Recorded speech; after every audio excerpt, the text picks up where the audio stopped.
कि दो पंख हैं, एक है साक्षी, एक है तथाता। दोनों को समझ लो। कर्म करने का मजा साक्षी है और फल को स्वीकार करने का मजा तथाता है। तथाता का अर्थ है फल का स्वीकार और साक्षी का अर्थ है कर्म का स्वीकार। पूरी ओशो की पूरी देशना आ जाती है साक्षी एवं तथाता। कर्म करो, फल का स्वीकार करो। और ये बात केवल ओशो ही नहीं, उनके पहले कृष्ण भी यही बात कहते हैं, कर्मण्येवाधिकारस्ते मा फलेषु कदाचन। कर्म जो सामने है उसको कैसे करें, बस इसका ही तुमको अधिकार है। क्या फल दे जाएगा इस पर कोई अधिकार नहीं है, लेकिन कैसे करोगे। बल्कि जनक तो और भी आगे बढ़ जाते हैं। जनक कहते हैं कर्म पर अधिकार नहीं। कृष्ण भी यही कह रहे हैं कि कर्म पर अधिकार नहीं है, नहीं तो कहते कर्म एवं अधिकार अस्ति। उनको ये कहने की जरूरत क्यों पड़ी कि कर्मण्येव अधिकार अस्ति, कर्म पर भी हमारा अधिकार नहीं है। जैसे आज सत्संग तो बाहर होना था,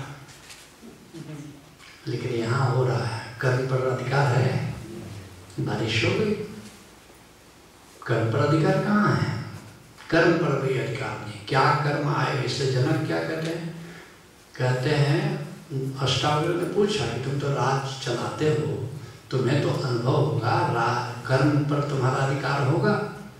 जनक कहते नहीं गुरुदेव, कृतम किम अपि न एव स्यात्, कृतम किम अपि नैव स्यात्। कृत्य पर भी संभवतः स्यात्, स्यात् मतलब शायद, कृत्य पर भी संभवतः मेरा अधिकार नहीं है। अष्टावक्र कहते हैं शायद, स्यात्, स्यात् क्यों कह रहे हो, मतलब कि गलती हो गई गुरुदेव। इति संचित्य तत्वतः, ये शायद की बात नहीं है, अनुभव की मेरी बात है कि कृत्य पर भी हमारा अधिकार नहीं है। तो अष्टावक्र ने कहा कि वत्स राजकाज चलाते कैसे हो। कहते गुरुदेव यदा यत् कर्मम आयाति तत्कृत्वा से यथा सुखम। जब जो कर्म जब सामने आ जाता है तो इसको कैसे करना है, under the circumstances what can I do. बस वही मैं करता हूँ, अपने स्वधर्म का पालन करता हूँ।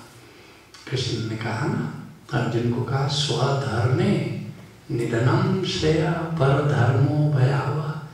दूसरे क्या क्या कर सकते हैं अर्जुन, सोचोगे तो पागल हो जाओगे। बगदादी क्या कर सकता है, कितना आतंक फैला सकता है, कितनों का गला काट सकता है, चैनल वाले दिखा रहे हैं। अगर तुम सोचने लगो तो आजकल टेररिज्म हॉररिज्म बदल गया है।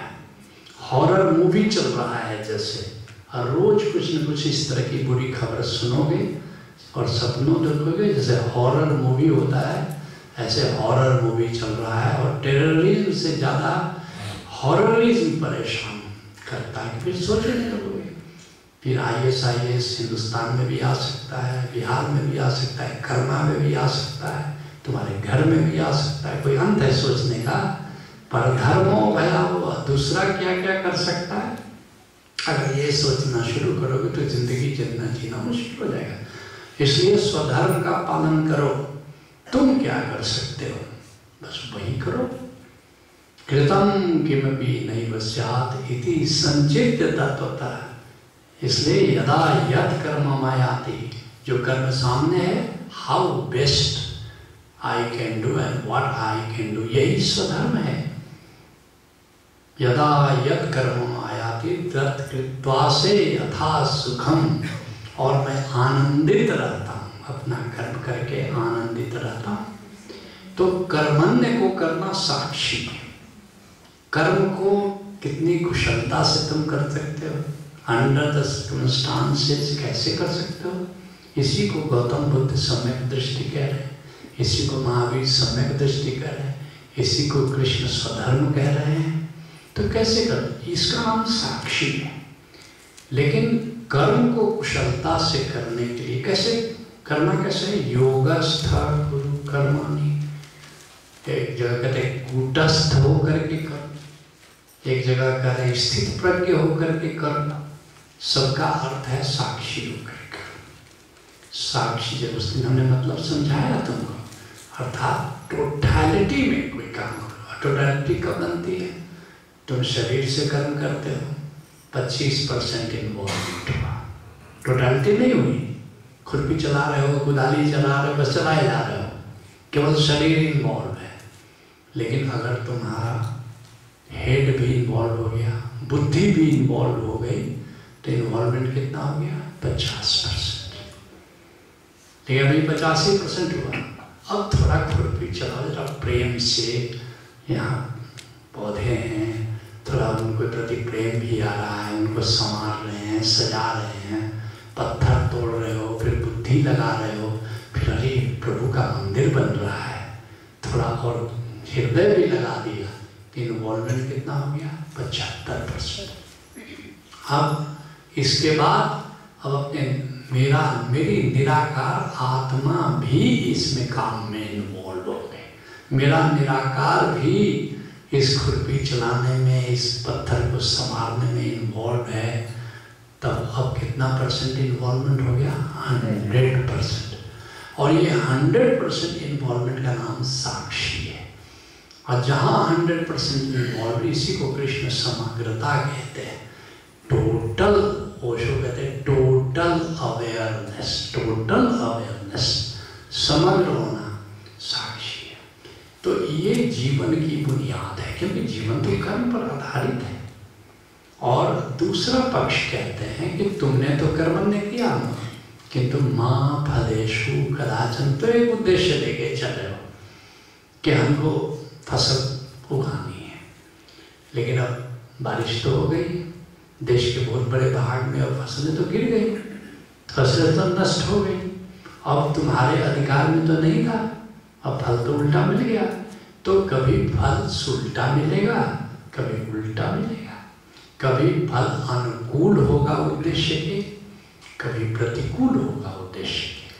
तो दोनों को स्वीकार कर लेना है, इसका नाम है तथाता।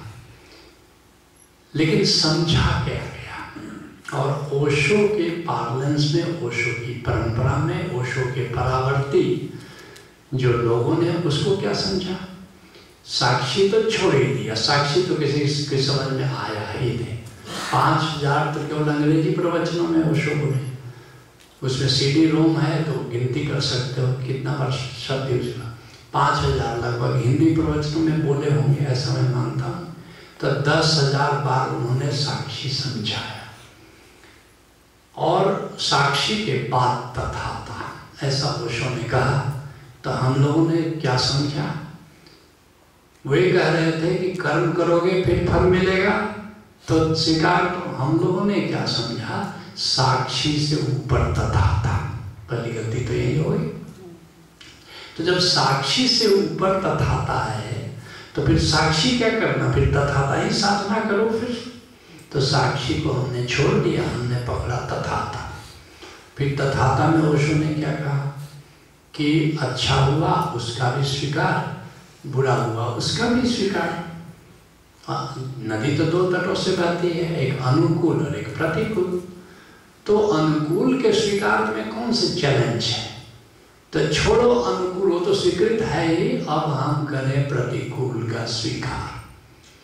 तो इंटरप्रिटेशन क्या हुआ, अनुकूल को डोंट बॉदर, प्रतिकूल को स्वीकार कर। ओशो ने फिर क्या कहा, प्रतिकूल क्या हो सकता है, ज्यादा से ज्यादा मृत्यु हो सकती है, तो फिर तुम मृत्यु का स्वीकार कर लो, तो प्रतिकूल का स्वीकार। तो फिर हम लोगों ने क्या पकड़ा कि बाकी सबको छोड़ो, मृत्यु का स्वीकार कर लो। और तथाता का अर्थ हो गया मृत्यु का स्वीकार। और जब मृत्यु आएगी तो तैयारी है। फिर धीरे धीरे हुआ कि मृत्यु जब भी आए हम चलने के लिए तैयार हैं। फिर थोड़ी सी कुछ बुखार हुआ, कुछ बीमारी हुई, परमात्मा अब हम चलने को तैयार हैं, तू आ जा, हमें ले चल, दिक्कत कहाँ है। और पूरी की पूरी कौम, पूरी की पूरी परंपरा मृत्युषणा में जीने लगी। ऐसा लगने लगा कि ऐसे तुम सब खेल रहे हो, ऐसे खिलाड़ी हो, आउट होने के लिए खेल रहे हो। ऐ बॉलर, बॉल दे, मैं मुझे आउट कर, मुझे बड़ा आनंद होगा तू अगर आउट कर देगा तो। तुम भीष्म पितामह जैसा लड़ाई लड़ रहे थे कि अर्जुन मार, मुझे मार, और सारे के सारे प्लेयर्स हमारे आउट होने के लिए खेलने लगे। ऐसे मैच जीता जा सकता है? ओशो क्या कह रहे थे? जीवंतता की बात कर रहे थे। कह रहे थे जीवन है प्रभु, जीवन है प्रभु कि जीवन पर कितना जोर है। ओशो जैसा जीवंत सदगुरु और जीवंतता की शिक्षा देने वाला कोई संत नहीं आया कृष्ण के बाद। कृष्ण में वो जीवंतता थी, लेकिन कृष्ण के बाद वो जीवंतता, चाहे बुद्ध हो कि महावीर हो कि संत मत हो, किसी में वो जीवंतता नहीं थी। कृष्ण के बाद सर्वाधिक जीवन संत आया, और उसके पीछे जो परंपरा, अभी कितना साल गए हुए हुआ, उसको 90 में गए, 15-25 साल भी नहीं हुआ, और पूरी की पूरी कौम, पूरी की पूरी परंपरा मृत्युषणा पर आधारित हो गई। और मैं देख के हैरान हुआ, जो है वही बात कर रहा है। क्या हो गया? वही डायबिटीज। अब तो डायबिटीज हो गया, तो अब मैं तैयार हूँ जाने के लिए। अरे डायबिटीज कोई रोग है क्या? कोई रोग है? और अब तो ओशोधारा अब करीब करीब उस पॉइंट पर पहुंच गया है। 15-20 दिन में तुम अनाउंसमेंट सुनने के लिए तैयार रहो कि ओशोधारा से कोई डायबिटीज मुक्त कर रहा है। और मैं सुनता था आसपास के लोगों को, मैंने कहा कहीं गलती हो गई, कहीं भारी गलती हो गई।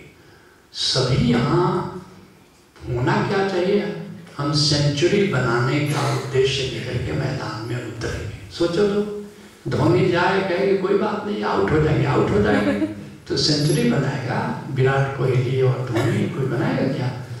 आउट होने के लिए जा रहे हैं, लेकिन तुम जाओ सेंचुरी बनाने के उद्देश्य लिए। हाँ, कभी हो ऐसा गफलत हो जाए, कभी आउट हो जाओ, तो तुम हंसते हुए, बल्ला सिकुड़ाते हुए। एक दिन देखा धोनी सेंचुरी बना करके उधर से लौट रहा था, तो बल्ला घुमाते हुए अच्छा लगा। एक बार 4 रन पर आउट हो गया, बल्ला ऐसे सटका करके कान में दबा के सर झुकाए। अरे नहीं, कभी ऐसा हो गया किसी जन्म में, किसी जन्म में हो गए आउट, तो कोई बात नहीं, फिर भी बल्ला घुमाते हुए जाएंगे, लेकिन तुम सोच के तो जाओ ना कि हम सेंचुरी बनाएंगे। इसी तरह, इसलिए याद रखना, ओशोधारा में हो तो तुम्हारा उद्देश्य है जीवन शरदा शतम, 100 साल स्वस्थ जिंदगी को जीना है और आनंद पूर्वक अपने स्वधर्म का पालन करना है, परमात्मा को मंगलमय जानते हुए अपने स्वधर्म का पालन करना है। और इससे क्या होता है, अगर पहले ही तुम सोचो कि मृत्यु आ जाए, ले जाए, कोई बात नहीं, हम राजी हैं, तो तुम मृत्यु को निमंत्रण दे रहे हो। लेकिन तुम अगर कहते हो कि नहीं, हम तो 100 साल जिएंगे, जैसा मैं तुमको पहले बता चुका हूँ, संतों की परंपरा में सब 120 साल रहते थे, चाहे रामानंद हो कि कबीर हो कि धर्मदास हो कि नारायणाचार्य हो कि जनार्दनाचार्य हो कि दोराहा बाबा हो, कि उस पूरी परंपरा रामानंद के 12 से सब 120, 120, 120। अरे चलो 120 नहीं, पहले 100 का रखते हैं, और जो 100 पूरा करेंगे उनके लिए 120 कर देंगे। लेकिन तो पहले ही से आउट होने के लिए खेल खेल रहे हो, तो इस क्यों? क्योंकि साक्षी तुम भूल गए। टोटलिटी से कर्म करो, गीता कर्मयोग का काव्य है, और तुम मृत्यु योग में जुड़ गए हो एकदम से। और ओशो इतने जीवंत गुरु, वो कह रहे समग्र होकर के कार्य करो, जीवंत होकर के जिंदगी को जियो। और हम मरने के लिए जीने लगे। वो कह रहे थे कि जीने के लिए मरो, किताबें मिर्दात, जीने के लिए मरो मतलब मरो है जोगी मरो, मरण बड़ो है मीठा, अस्मरणी मरो जसमरणी गोरख मर गीता तक, समाधि में मरो, ध्यान में मरो, सुमिरन में मरो, तुम तो देह से मरने की तैयारी करने लगे। ओशो कह रहे थे जीवंत रहो, उत्सव मनाओ, जीवन उत्सव है। और हम लोगों ने क्या कहते हैं, जीवन मृत्यु है, जीवन का अंजाम मृत्यु है, जीवन का परिणाम मृत्यु है, जीवन की मंजिल मृत्यु है। वो कह रहे थे जीवन की मंजिल ईश्वर है, और हमने क्या कर दिया कि जीवन की मंजिल नश्वर है। हमने ईश्वर को नकार करके नश्वर कर दिया। बड़ी भारी भूल हो गई, इसमें बहुत परिवर्तन की जरूरत है। ठीक, लेट्स कम।